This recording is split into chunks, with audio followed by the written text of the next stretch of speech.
ये वीडियो केवल शैक्षिक एजुकेशन और जानकारी के उद्देश्य से बनाया गया है। इसमें दी गई जानकारी चार्ट एनालिसिस और मार्केट व्यू किया गया है। शेयर बाजार में निवेश और ट्रेडिंग बाजार जोखिम क्या है, किसी भी निवेश या ट्रेडिंग निर्णय से पहले अपने वित्तीय सलाहकार से परामर्श अवश्य करें। इस वीडियो में दी गई जानकारी के आधार पर होने वाली किसी भी लाभ या हानि के लिए चैनल अथवा लेखक नहीं होगा। Market investments are subject to market risk. Please do your own research before investing. Trading with education purpose only. This video for education purpose only, not buy recommendation. Please do your own research before investing. नमस्कार मेरे trading के मित्रों, मेरे trading के run बाकरों, कैसे हैं आप सब और कैसा रहा आपका आज का दिन।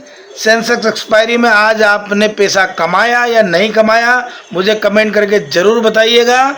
कल जो लेवल मैंने आपको दिए थे सेंसेक्स एक्सपायरी में वो सुपर हिट रहे। आपको एक स्ट्राइक प्राइस मैंने वॉच लिस्ट में रखने का बोला था जो कि थी 76,400 की, जिसने 35 रुपीज़ से 250 का हाई लगाया। तो आज आई होप कि आपने कम कैपिटल से ज़्यादा पैसा मेरे लेवल के द्वारा कमाया होगा। तो स्वागत है आप सभी का मेरे चैनल ट्रेड विद प्रशील में। जो लोग नए हैं उन्हें मैं बता दूं, मैं हर शाम आता हूं निफ्टी के डिटेल एनालिसिस के साथ में, सेंसेक्स, बैंक निफ्टी के लेवल्स के साथ में, कि अगले ट्रेडिंग सेशन में ये तीनों किस तरह का परफॉर्मेंस करने वाले हैं, क्या सपोर्ट क्या रेजिस्टेंस रहने वाला है।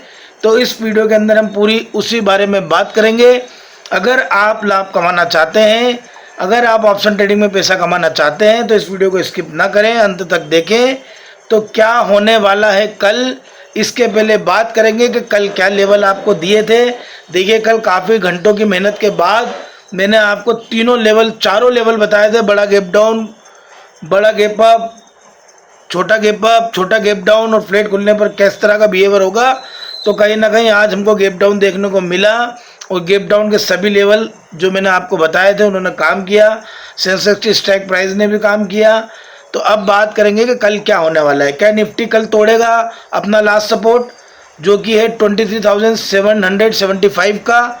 अगर ऐसा होता है तो एक बड़ी गिरावट हमें देखने को मिल सकती है। तो आइए इसी पे चर्चा करते हैं।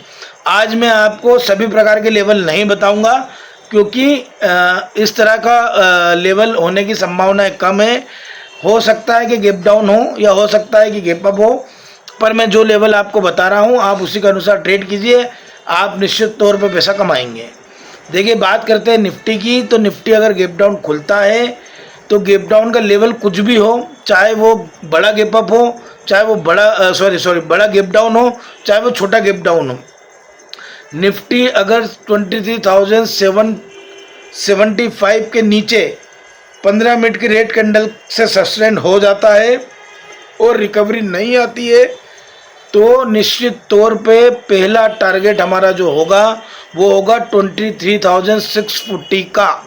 ये बड़ा टारगेट है क्योंकि अब नीचे खाई है पूरी, इसमें कोई भी बायर आपको नहीं मिलने वाला है। 23,775 को अगर निफ्टी बाय से करता है तो पहला टारगेट होगा 23,640 का और दूसरा टारगेट होगा 23,550 का। शर्त एक ही है कि 775 को बाइसेक्ट करना चाहिए, उसके नीचे 15 मिनट की रेड कैंडल बननी चाहिए, चाहे गैप डाउन खुले चाहे बड़ा गैप डाउन खुले। खुलने के बाद 775 के ऊपर अगर रिकवरी आ जाती है तो फिर हमें क्या करना है वो मैं आपको बता रहा हूँ। देखिए, ये तो हो गई पुट की बात कि पुट हमको कब लेना है। अब बात करते हैं कॉल की।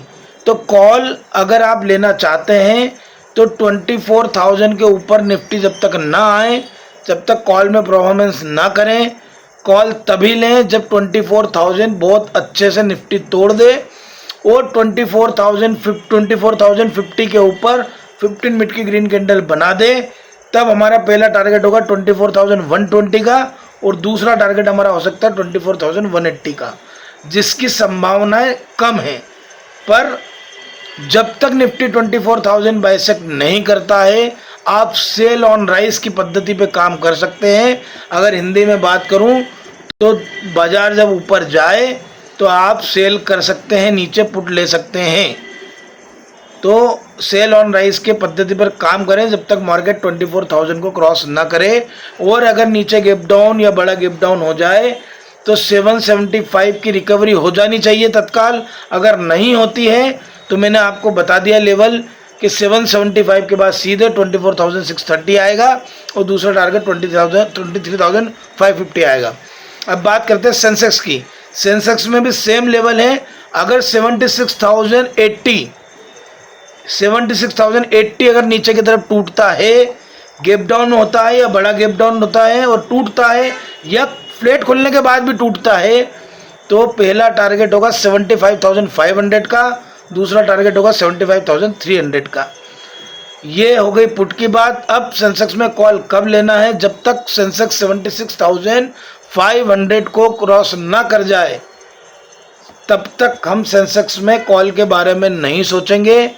76,500 के बाद अगर 550 पर 15 मिनट की ग्रीन कैंडल बन जाती है तो पहला टारगेट हमारा होगा 76,800 का और दूसरा टारगेट हमारा होगा 76,900 का। आई होप कि आपको ये दोनों लेवल्स निफ्टी और सेंस के समझ में आ गए होंगे। बैंक निफ्टी के लेवल्स निकालने में थोड़ा समय लगेगा, हो सका तो रात को मैं वीडियो के माध्यम से आपको उसका अवगत करा दूंगा, नहीं तो सुबह जब मैं इंस्टाग्राम पर पोस्टर डालता हूँ डेली रजिस्टेंस और सपोर्ट का, उसी में मैं आपको निफ्टी बैंक निफ्टी के लेवल्स लिख के दे दूंगा। तो आपसे निवेदन है कि मेरा इंस्टाग्राम ट्रेड विद प्रशील भी ज्वाइन करें, क्योंकि मैं रोज़ सुबह मॉर्निंग में एक पोस्टर के जरिए सपोर्ट और रेजिस्टेंस आपके साथ शेयर करता हूं, जिससे आपको ट्रेडिंग करने में आसानी होगी। तो अब मैं आपको फिर एक बार क्लियर कर देता हूं। देखिए, अभी की तारीख में निफ्टी और सेंसेक्स दोनों लास्ट सपोर्ट पे खड़े हुए हैं। वो सपोर्ट टूटा तो भारी गिरावट आएगी। सेंसेक्स का वो सपोर्ट है 76,080 का, निफ्टी का वो सपोर्ट है 23,775 का। अगर ये दोनों बाइसेक्ट होते हैं तो निफ्टी में पहला टारगेट 23,640 का, दूसरा टारगेट 23,550 का, और सेंसेक्स में पहला टारगेट 75,500 का और दूसरा टारगेट 75,300 का। तो आई होप कि आपको लेवल क्लियरली समझ में आ गए होंगे। सेल ऑन राइज का मार्केट है। जब तक मार्केट 24,000 निफ्टी में और सेंसेक्स में 76,500 के ऊपर नहीं जाता है तब तक हम कॉल के बारे में नहीं सोचेंगे। ऊपर जाने पर हम नीचे की पुट ही लेंगे। तो आपको ये लेवल समझ में आ गए होंगे। जब भी ट्रेड प्लान करें एसएल के साथ करें, जब भी कॉल बाय करें सपोर्ट पे करें, जब भी पुट बाय करें रेजिस्टेंस पे करें। तो मिलते हैं निफ्टी, सेंसेक्स और बैंक निफ्टी के नए लेवल्स के साथ में। धन्यवाद मित्रों।